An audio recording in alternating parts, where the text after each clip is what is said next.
Membangun kepedulian terhadap lingkungan dan kemanusiaan, Sekolah Alam Palembang menggelar Zero Waste Festival bertema Zero Waste for Humanity. Mindset para siswa dibangun mulai dari menabung sampah dan menyisihkan uang jajan untuk membantu sesama. Gebrakan baru di dunia pendidikan yakni adanya sekolah alam yang memiliki konsep belajar langsung di alam terbuka atau tanpa ada ruangan seperti proses belajar mengajar pada umumnya.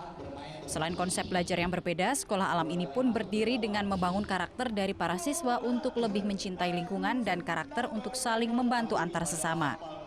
Untuk itu, Sekolah Alam pun menggelar kegiatan untuk para siswa dan siswi, yakni Zero Waste Festival bertema Zero Waste for Humanity. Para siswa diwajibkan menabung sampah dan menyisihkan sedikit uang jajan untuk kegiatan kemanusiaan. Sudah kita mulai dari 1 bulan yang lalu sebenarnya kalau untuk siswa-siswi kita itu dengan cara mereka menabung sampah gitu, terus menyisihkan uang jajannya untuk didonasikan untuk kemanusiaan gitu. Setelah program Zero Waste, para siswa dan siswi diharapkan dapat menjadi generasi yang lebih peduli terhadap lingkungan sehingga kelak dapat menjadi pemimpin yang berakhlak. Dari Palembang, Erwin Setiawan, iNews melaporkan.